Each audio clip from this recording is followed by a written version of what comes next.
I really love Oh, your faces. and we're live, everyone. Welcome to another episode of the Balance and Empathy Show today here on Sunday. Welcome from the Netherlands and welcome from Canada. We have today with us Ashok, the founder of the Empathy Clinic, and also very proud to have with us Dorothy Odell.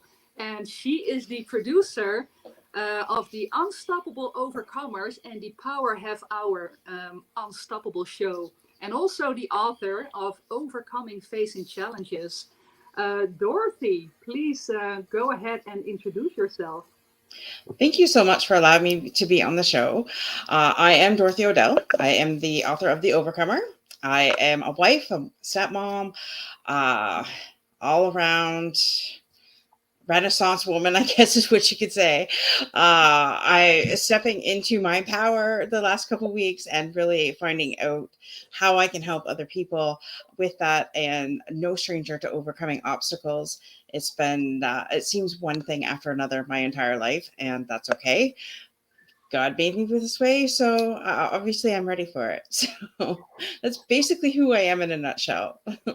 Fantastic. Thank you so much. So, obviously, today, as you see under in the screen, we are talking about overcoming obstacles. And I think this is a big topic for many people, especially in this COVID era, if I may call it that, because so many people suffer from anxiety, suffer from fears, and they have so many obstacles to overcome, right? When it comes to their personal life, maybe family stuff, when it comes to work, when it comes to going outside and so on. It has such an impact on our lives, right? So much to overcome. So I think this will be an amazing discussion today. We're already getting a lot of highs and hellos from the audience all over the world, and I love that. I see people here from Zurich, and I'm sure also from Bangladesh. So if you are watching, we always want to know, where are you based in this beautiful world? So let us know, where are you watching from? Put your country in the comments, and if you have any questions, put them in the comments, and we will be happy to answer your questions as best as we can. So just to start off, Dorothy, do you have, you said it's one thing after the other just now in your intro. Do you have an example in the recent past? What is something that you had to overcome, and how did you do that? Sure. Well, growing up, I was bullied for my weight. I had very low self esteem, um, which led me to be in abusive relationships. And it seems like I surrounded myself with amazing people, was number one. After I left that relationship, I was connected to a financial services company, and she actually led me to her church, and that's how that realm all started. But I surrounded myself with women that could help me bring myself out of those pits. And just recently, my dad passed away of cancer. So that in itself, 6 months ago, that in itself has been a challenge. But So again, sorry. oh, thank you. Again, um, one of the biggest things that was provided for me was a huge ring of friendship here on LinkedIn, which became sisterhoods. And then, of course, that's where I met Ashik, and Ashik led me to you, Titia. So, I mean, it's just, I've surrounded myself with amazing people that, number one, would not let me quit. And number two, that raised me a little bit higher than where I was at that time. Um, so that it was one of my, I guess, looking at it, I would say strategies. Unbeknownst to me, it was a strategy, but in the middle of it, it's just like I was, whatever I needed, it was provided. Also, I'm the type of person that is very, you give me a challenge, I'm going to see all what's all around me, all the obstacles that I face, and then I just blast through it. I know I'm not the normal person. I know, and some days I allow myself to sit in my pity for a little bit, but then I get out of that. And whatever But you do, we all need that someday, right? You also need to feel, you have to sit with your feelings too, I yeah. guess. Yeah. Well, that's it. And well, okay, talking about feelings, for years I suppressed my feelings. I basically had built a wall around my heart that was so big. I'm not even surprised. I'm surprised how my husband even got through. Um, but of course, I did several different things. I went to I don't know if you're aware of theoplastic prayer ministry, but it gets to the root of your trigger and your traumas, and brings the truth to that. So for years I did that within my church group. I also have several different coaches that I use. I have a coach from business to energy to, and several mentorships that have helped me. I'm currently in the middle of being mentored by a producer out of Florida. So I always make sure that I surround myself with people that have that knowledge that I need to get me to the next level. Right. So whether that be spiritual, whether that be, business, whether that be relationships, um, I've been blessed to, surround myself with all that knowledge and with the help to get me out of the pit that I'm in. So just following on that, Dorothy, and thank you so much for being so open with us, because we're talking about vulnerabilities as well. Yeah. And when we think of an obstacle is something that is in the way of our intention. So if this is in the way of my intention, it has to move out of the way for me to keep going forward. And that causes frustration. If we have an obstacle that we cherish, that we lose, that can cause, well, grief and depression. What you're describing, and I think most of us can relate to this, I certainly can, given my past, is that you had an obstacle inside yourself with your own relationship with yourself. Mm-hmm. There's an obstacle between you and your heart for yourself. And some of us have that. We have trouble loving ourselves. We have trouble relating to the goodness, the power, and the strength and the beauty inside ourselves. And sometimes it's not so much that we have an obstacle about other people seeing us a certain way. We have an obstacle about seeing ourselves in a positive and loving way. So you can find yourself towards that. And what's so beautiful about your story, and it shows on your wonderful smile, I always talk about this, is once you connect with this part of yourself, and that becomes part of you can have access to your own heart in your soul, you become unstoppable. Yeah. And that's truly, it's thank you. Like, this is the fourth time I've heard that this week. So obviously that's my message of the week, right? And it's true. For years I hated myself. I couldn't look in the mirror. I hated who I saw, and I just became depressed at times. And there were times, I will admit, with my family history, my uncle took his life Christmas Day 24 years ago. So there's mental illness in our family. So, but I'm always the type of person, like I said, there's just something inside me that won't let me stop. And I just keep going. And I knew that even though I didn't start dating until I was 25, and Really? I didn't think, really, yeah. My dad kind of joked and said, you can't date till you're 21. But I mean, that was my dad's thing. And maybe subconsciously I took that to heart, but I didn't think that any guy would want to date me because of how I looked. And no guy asked me out until, I was working in a trucking company, and I was supposed to be just the bookkeeper, but I was doing everything. I was helping in dispatch. I was helping all over, and I was trying to get rid of one of the loads on the load link. And this guy called for it, and I just started flirting. I'm a natural born flirt, and I just started flirting with this guy. So he asked for my phone number, and I'm just like, I give my aunt's phone number. He says, you didn't give me the right number, did you? And I said, no. He goes, seriously, I want to call you after work. So I thought, okay, whatever. So I gave him the phone number, and he did call. Which turned out to be a long distance relationship. He was around where Ashik lives, and I was in Chatham at the time. And, it's one of those love-hate relationships. But hey, that's how it all started. And, little by little, I worked with a guy in that same trucking company that, after I left, told me, just how beautiful I am and all this other stuff. And I'm just like, are you serious? Like, why didn't you say that when I worked with you? Why would you not say that afterwards? So guys, if you're listening, if you think some woman is pretty, tell her. She may need to hear it, because she's probably never heard it before, So, and not to boost, there's a vanity thing and then there's actually telling somebody. So if it's not a vanity thing and you're just, providing empathy, like the show is all about, and things like that, then yeah, just I think it's important. My girlfriend wrote this post the other day. It's make it the norm that you tell your friends that you love them. And I never had that kind of friendships until last year when I met these incredible women that will not let me stop. And we end the call. I love you. And so my husband's probably thinking, who is she talking to when she's talking with all these calls? I said, promise, Right. honey, it's not another man. I don't need another man. I just need you. And so, but I think it should be the norm that we should tell people how we feel, and that, hey, if you're looking rocking hot today, you're looking rocking hot. Yeah. So.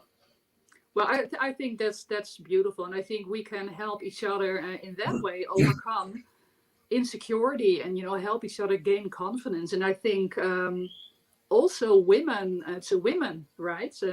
Women do not always support each other. And I think that's such a waste. And whenever I see, like, for instance, the project I'm in now, there's this lady, she always wears these beautiful, colorful dresses. And I always tell her, what a nice dress you're wearing today, but just because I mean it from my heart, you look beautiful today. Tell somebody, just let them know, and it can brighten their day. And why not? And I think we should all do so more of this, so much more of this, supporting each other. I think what we're saying is, I think what we're saying is important, and I want to tell both of you that you're both beautiful women. Thank you. Thank you.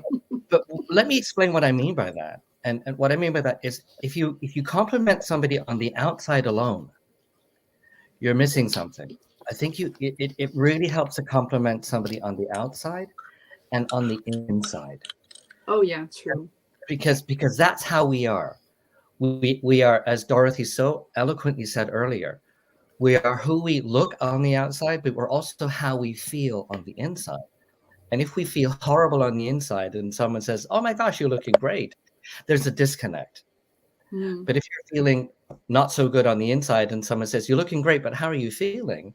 And you say, well, yeah, I know I might be looking great on the outside, but I could really use a hug today. Or do you have a few minutes? Or let's go for have a chat. That, to my mind, is at least as important in building a safe connection so that we can elevate each other and make each other feel safe in the presence of each other. Oh, 100% agree. 100% agree. It's just that this is a nice little discussion then, because in the beginning, Dorothy was talking about how she felt insecure about her appearance, right? And then, and not to display the inside or anything, but then giving someone a compliment about their insecurities that might help them too. Not to say that they're not beautiful on the inside, not at all. Yeah, because I think the most important thing is to be beautiful on the inside, and that will also show on the outside, obviously. Once you start loving yourself, it's like it's if you go from the inside out. Yes. And I think that's what we should be doing with all the problems. Find the inside trigger and then build it out so that everything is in alignment and beautified. And I just, I never thought of that until this moment. So thank you very much, Ashik. That's perfect on how, I can be thinking and visualizing that because I'm a visual learner. But what you said also was very important. And I knew it before I went to go say it. I'm sorry.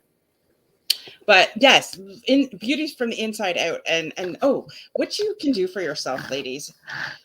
I never in my life would have thought that I would be doing a photo shoot or doing a fashion show ever in my life.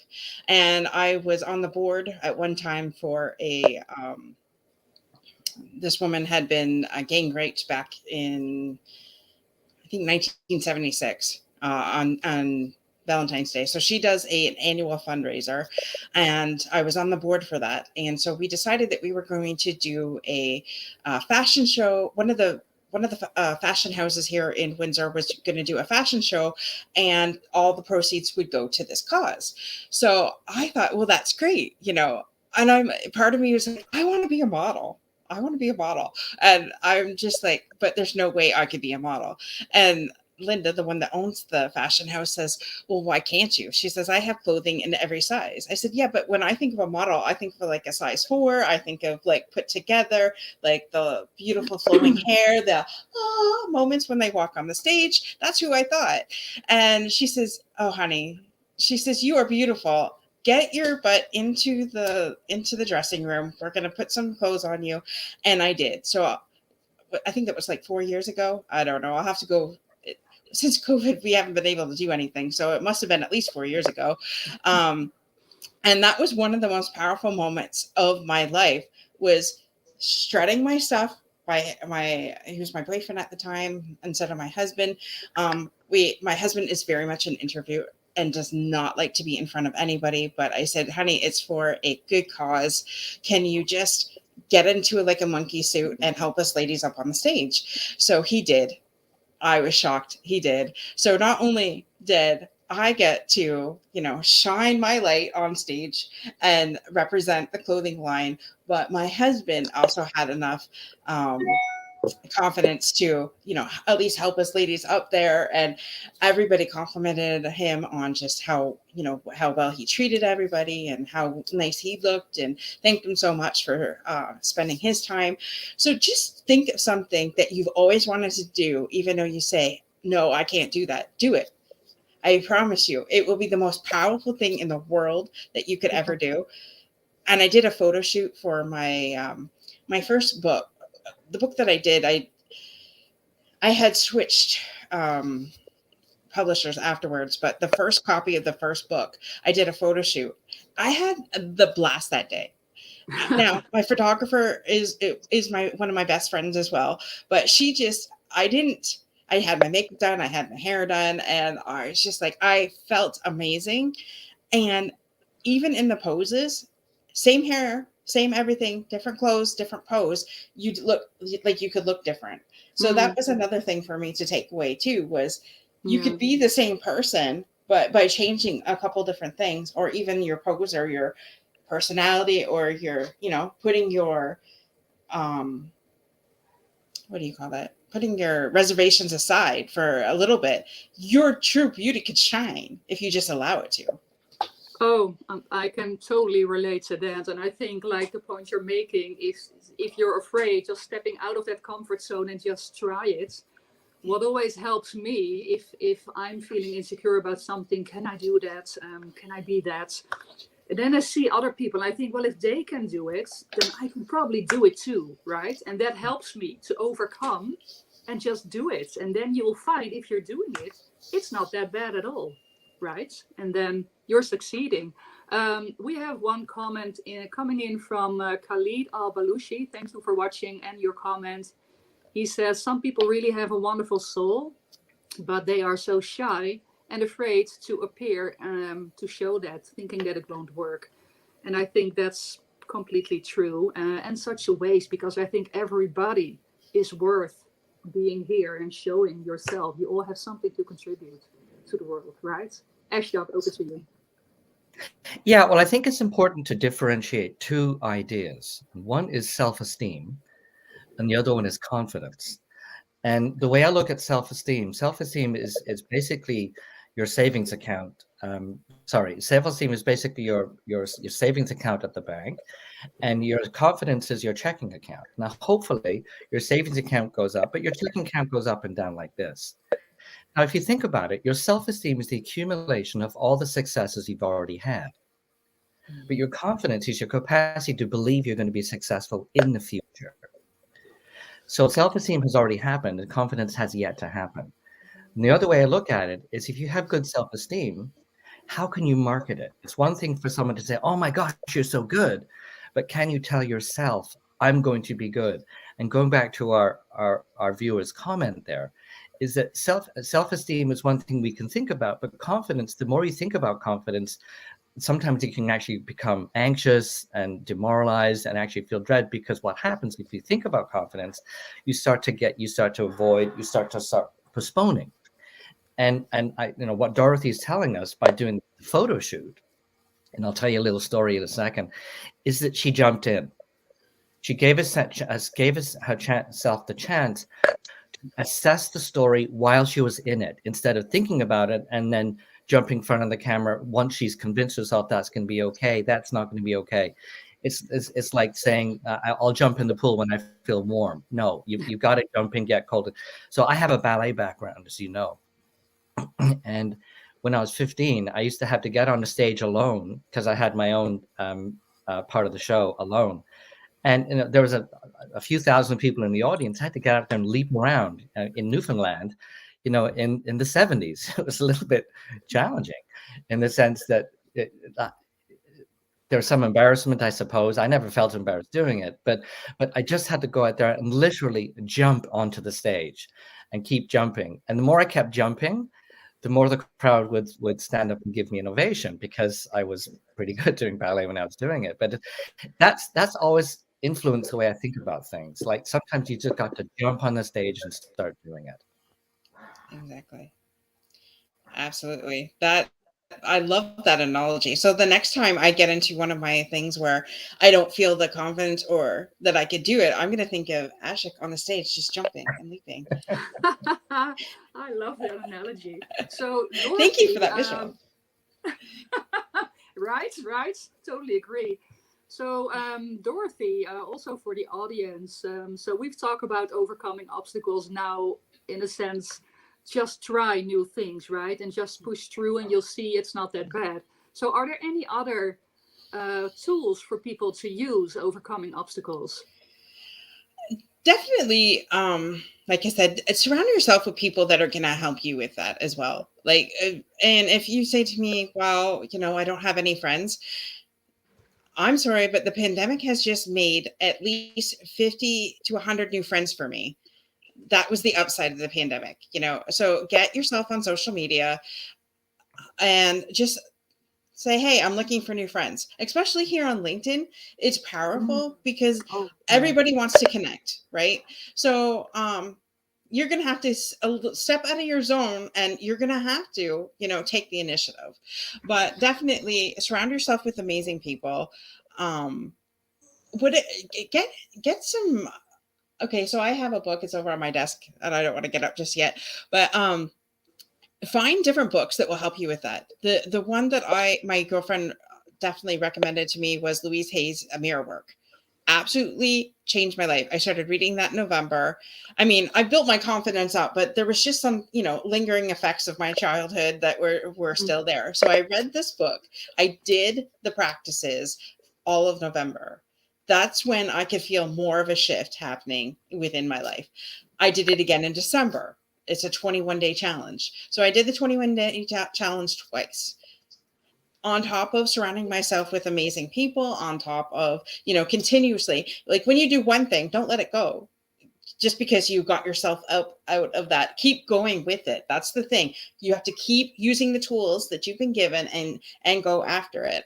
So, once I accomplished that step, try always constantly be educating yourself. Definitely, if you don't know for sure, ask.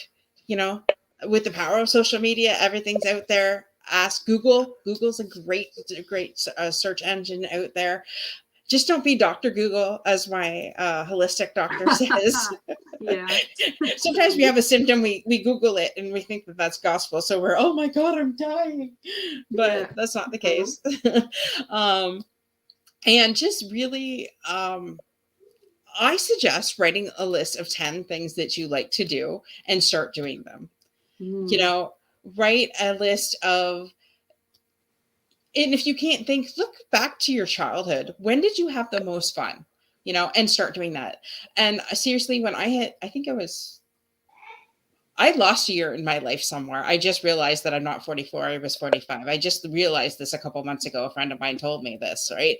You'll have to understand the last 9 months of my life have not exactly been pretty. And I've just been putting one foot in front of the other, right? Yeah. So on my 45th birthday, I actually put my grandmother into a retirement home. And that was pretty much the last outing that my dad had. So, yeah. It's been insane, but that's okay. So on I think it was my 41st or 42nd birthday, I said to my husband, I want to have a water balloon fight. I want everybody here, like all our families here. We have a big backyard. So, I mean, everybody came that could come. At the time, my dad was just starting his cancer treatment, so it wasn't a good idea for him to be around a lot of people. So we had my in-laws here, and my mother-in-law says, "You want a water balloon fight?" I said, "Yes. The only rule is no one can get Nan, because I am not having my mother-in-law drenching wet." Right. So we gave her all the car keys, all the wallets, everything like that. She was in charge of that, and we had a blast. And at first, all the adults are like, "I can't believe that's what you want to do for your birthday." And I was just like, "Try it. You might like it." So everybody had a blast. The kids were having fun. The adults were having fun. My husband and I are so much alike in the fact that we have to win. Like, so I would get him, he would get me, and then his nephews would get in. They're older in their 30s, so I would get them. Yeah. And it was just like, it was fun. So try something out of the box. Like, if you liked it when you were a kid, you're gonna like it now. And I think as adults, we get so caught up in the everyday work. We have to do this, we have to provide for our family, we have to take the kids to soccer or whatever it is. And if we have to make dinner, if you have a side gig, do the side gig. And we get caught up in the have tos, instead of taking a step back and giving time to ourselves and finding out what we like as adults again. And I just encourage you to just do it. Like, write the list and start doing it. So I think basically what you're saying is look for activities to do, the things that you really loved also doing as a child, and try to go back to them. And also really make time for yourself. Have that switch off time to be able to switch off anything. Exactly. Yeah, powerful, very powerful. Ashek, something to add? I still play with my Etch-a-Sketch.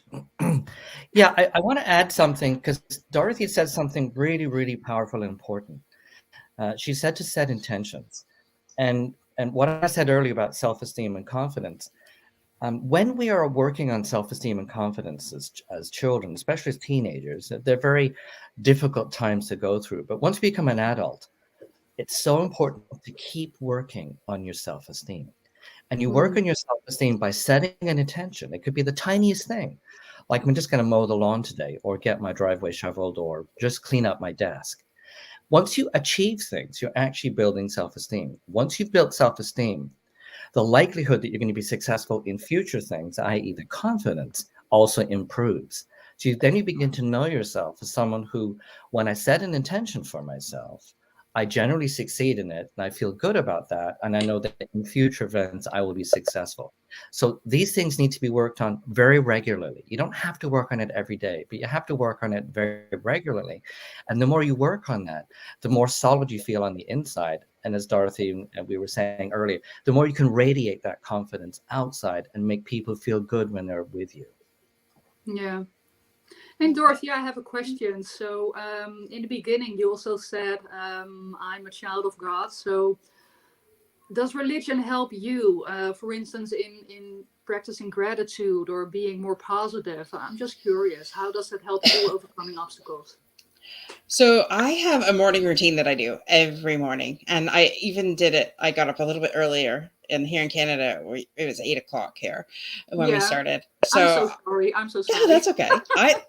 That's okay. Honestly, I'm usually up at 4 in the morning, but on Sunday is the day. And I actually thought it was 8 p.m., not 8 a.m. So that's why when we got off our call yesterday and Ashik said, "I'll see you in the morning," I'm like, "What?" but, but that's okay. So getting back to my morning routine, I get up, I do 15 minutes of some kind of exercise, moving my body, whether that's I have two different things I do. I either will do like a walking video, or I will do a strength training video with Autumn Calabrese and the Chisel Your Body. So it's one of those. And then I get into, I set a timer on my phone for 10 minutes and I just meditate and I just get into my zone and clear out anything. And whatever comes my way, that's all right. I allow whatever comes to come. But I make sure that I sit there for 10 minutes. And as a recovering workaholic, sometimes that is very hard, but I force myself to do it. And then after that, I write 5 to 10 things that I'm grateful for. And I just started something else because I listened to The Gap in the Gain by Dan Sullivan. And oh, this has been a game changer the last 2 weeks. So at the end of every night, so those my beginning, but at the end of That's every your morning night, routine. that's my morning routine. At the Yeah. end, ladies and gentlemen, write down 3 wins. So what 3 wins did you have today? And then write 3 things that you're going to set up for your tomorrow. And if you don't get it done, that's okay, because a win is a lesson. So if you didn't get it done, like, so I didn't set myself powerfully for Friday, I will admit. There's certain things I can do on my lunch hour at work, and having my home computer, I don't have it at work. So I thought, no, I'm going to set the intention that I'm going to work on my website and change my website. I set myself up to fail because I knew Friday night is date night / family night. So I come home from work. I made dinner. I never got into my office Friday because I had a busy week and I was honoring the fact that I needed some downtime. But my win on that was finding out that I should never have done that. And it was a win because it was a lesson. So I never lose, people. I either win or it's a lesson. And the lesson is a win. So powerful. And then, so each night you do that. So before you go to bed, what were your 3 wins? What are you going to do tomorrow? And I swear my last 2 weeks have been off the charts since doing that. Awesome. Ashok, do you have some kind of routine that helps you in this way?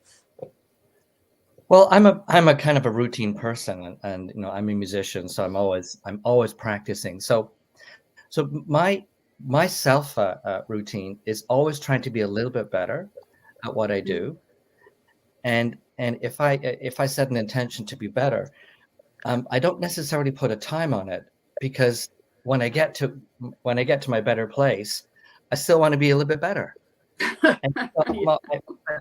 And so I have a really important concept for me, and that is to be discontent within my contentment, which means that if I'm generally content, I'm allowed to have an area of discontentment, that I would like to be better at this. I just really want to get better at this, but I don't want to be the other way around, where I'm discontent with my life and I've only got little moments of contentment. And so I use contentment all the time. So I'm generally not a total unpleasant person to be around. So that I am hopefully content, but at the same time, now, what am I going to practice today? And I used to figure skate, and it was a huge part of my life for a while. And figure skating is skating, and then when you have to try a hard jump, you fall. But the psychology of figure skating is that you fall until you finally don't fall. So as Dorothy was saying earlier, just because you fell today and you didn't land your jump, you're working towards landing your jump. Yeah. And you get closer and closer and closer, even though you're still falling. And then when you finally land it, and then of course later on you can still fall even if you know your jump. So it's about turning your fails into wins, turning your fails into moving closer and closer to your win. And if you're able to actually get that in your mind, you can be content because you got closer to your success, instead of thinking that you failed and be discontent because you didn't land your jump. Exactly. I love that. Yeah, that's very powerful. We have a comment coming in from Jaima Jabin. Thank you so much for watching, Jaima. And she says, question to Dorothy, as you explained it really well, to set boundaries and taking time for thyself. And then she is asking, when someone is in depression, how can you maintain such a routine? Okay. So great question. And so my thing is, when I was depressed, there had been times in my life that at one time I was actually medicated. But I'm the type of person that hates medication. So I said to my doctor, if this is what you're suggesting, that's fine. But we have a timeline to get me off of it, because I'm not staying on this. And to me, the medication didn't work. It just numbed me out, which I'm you need to do what's right for you. I'm not here or there saying, obviously take your doctor's advice and do what you need to do. But for me, I allowed myself to stay in it for so long, but then I was also finding different tools to help me out. So, i.e., going for counseling, talking to a mentor or a friend. Journaling helps tremendously. You can get a journal from the dollar store for $1 to $4 here in Canada. I don't know what it's like around the world, but Oh, go to the dollar store, get yourself a journal, get yourself a pen, write your feelings out, because once they come out, it's therapeutic. Number one, that's how I wrote my first book. I had years and years of journals, and I made sure that I went back to the journal to make sure that I was right when I was putting it out in public. So keeping a journal, writing your thoughts down, getting there's so much free content on the internet about self-help and things like that. Definitely do your research. Definitely, get in touch with a book, get in touch with, depending on depending on the depression. Like I said, if you need medication, then work with your doctor, get through that. But as you're working with your doctor, do your journaling for sure, and that helps. And just surround yourself with amazing people, like people that are not going to allow you to give up on yourself, number one. And just really, and as somebody who has lost somebody due to suicide, there, and people say, oh well, they're just they'll say stuff like they're not going to be here tomorrow or stuff like that. That's not true. Sometimes they will say that it's a cry for help, but sometimes they don't say anything. So and I've taken an assist program before, that helps with, talking to people that are in that position. So I'm not sure what spectrum she's like, deeply depressed or just depressed because of what's been going on or sure. whatever. Yeah. But I think the same applies. Like, talk to your doctor, start journaling, start helping yourself, get into some form of counseling or coaching or mentorship program of some sort. Read materials that are going to help you get out of that. Follow me on Facebook or LinkedIn, and I'll help any way that I possibly can. And just continue to put one foot forward each and every day, and don't give up on yourself. Thank you so much, Dorothy, for answering that question. Jaima, I hope that was helpful. We also have some other questions coming in, and I'd just like to add that what helps for me is, and not to how do you say, count out my own feelings, because everyone can feel down. But I always think, when you're feeling down, then look down, because there is always someone there who thinks your life is his or her dream, right? There's always someone in a situation that is much worse than yours. So count your blessings. That's what I want to say. That also helps for me. Ashok, you have something to add? Well, I've been a psychiatrist for 36 years, and I don't prescribe medication that often. Sometimes I do because it's necessary. But I use pom-poms all day long with my clients. And I think what happens with people who get depressed, we can look at depression as a chemical event in our brain, but we can also look at it as a loss of hope. A loss of hope for someone's what's happening outside of them in their life, but most importantly, a loss of hope for self. Like, will I feel better tomorrow? Will I feel better? Maybe I won't start to feel better. And what I do is I try to empathize with how that person is feeling, that they've lost hope for themselves. And once they feel, oh my gosh, someone cares about me, someone is listening to me, someone is beginning to inspire me with some hope, and my pom-poms are going crazy. And I see that person begin to suddenly realize that they can have hope for themselves. And once they have hope for themselves, they can then start to build intentions for themselves and start to build up that confidence that they will have hope. It's really helpful. Dorothy gave lots of great pointers. It's really great to have someone who you're accountable to. So an accountability partner, maybe someone who just wants to go for a walk with you, or someone who will just check in with you. And the value of the journal is that you become your own accountability partner. So you start to you're accountable to yourself. And when you start to feel better and you can look back, you can say, oh my gosh, even though I was depressed, I was still able to be inspiring to myself and to be able to relate to myself in a more loving way. Thank you so much, Ashok. I have one question. What are pom-poms? Oh, the thing that cheerleaders use that they shake. Right. Oh, okay. Yeah, we don't have them much here in the Netherlands, so I thought, You what should are get some. pom-poms? Yeah, they're really useful. Great. So I'll get some That's awesome. for cheering. So we have a question coming in. I don't see his or her name because probably we're not connected, so sorry. The question is, how do we handle a team member who has frequent mood swings? requesting your input. Ashok, I think this is a perfect question for you. Well, we were asked a question earlier about boundaries, and we have boundaries, inside ourselves, and we have boundaries with each other, and systems have boundaries outside of themselves as well.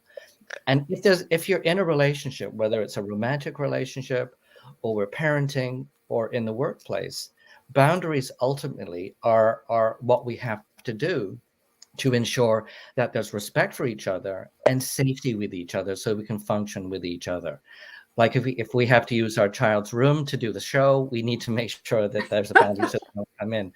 I'm in my kid's room right now, and I'm just saying boundaries are a key issue.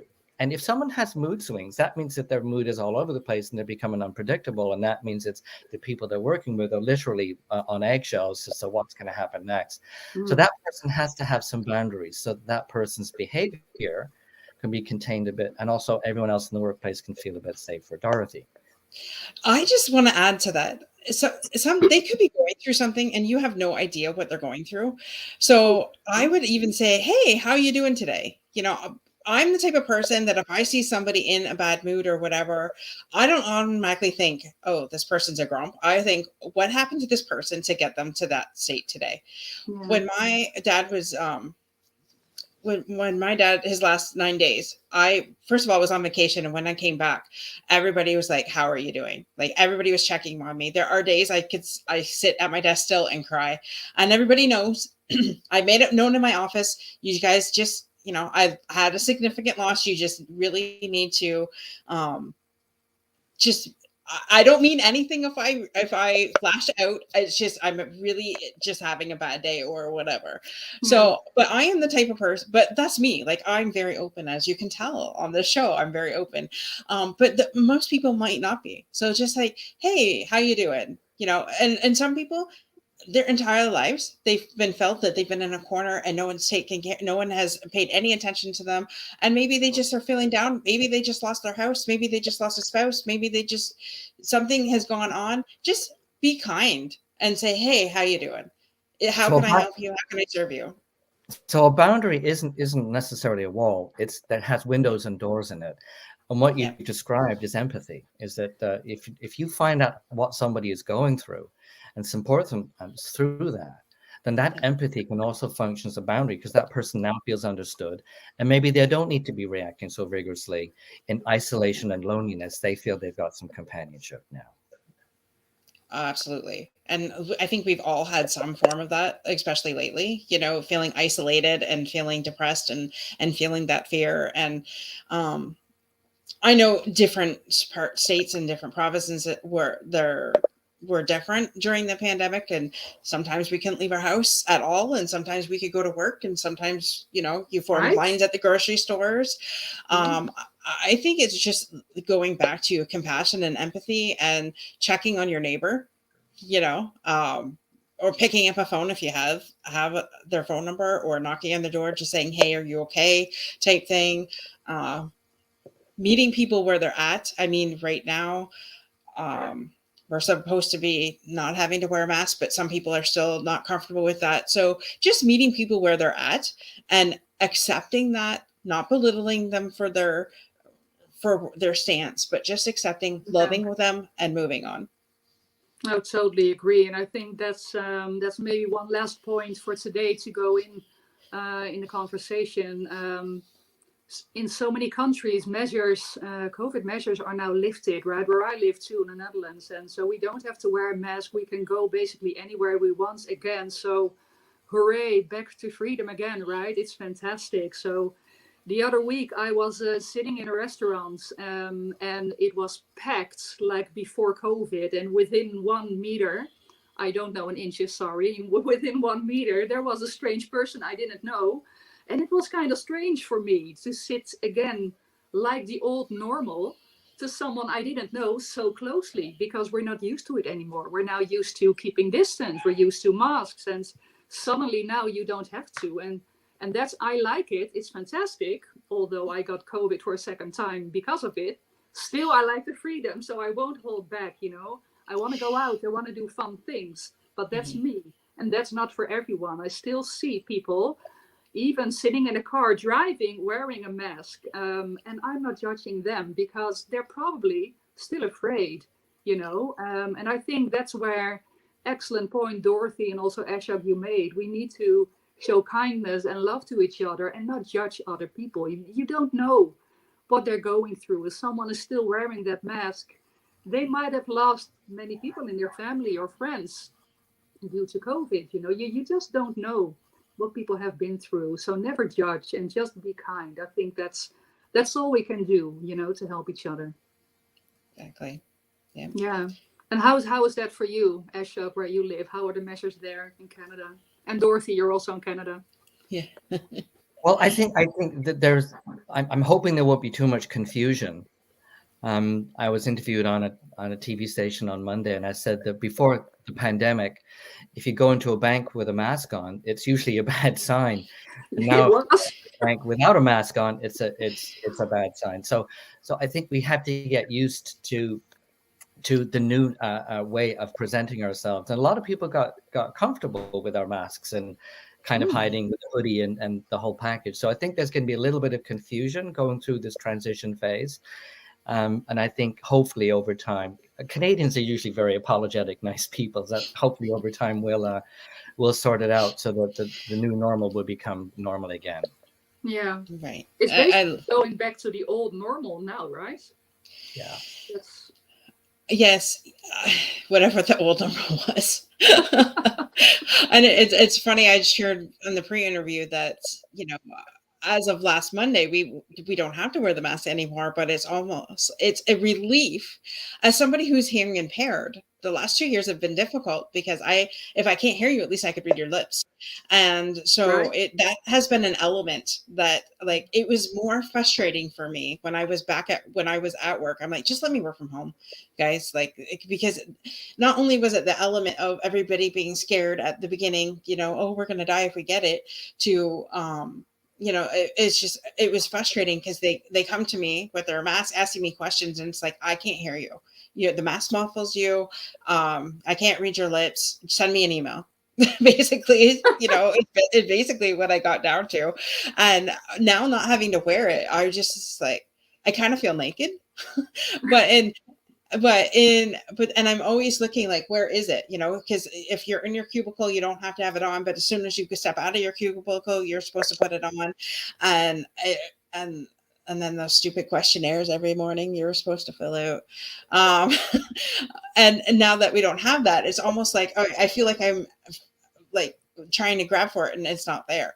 So and last night was the very first time that I went into a store here in Windsor without it, and it felt glorious. It was just like, thank you, Jesus, that we don't have to do this anymore. Because I wasn't sure what the mandate was, because I saw some people with, some people without, and I think it's at the discretion of the store. So if the store still wants you to do it, I think you still have to do it.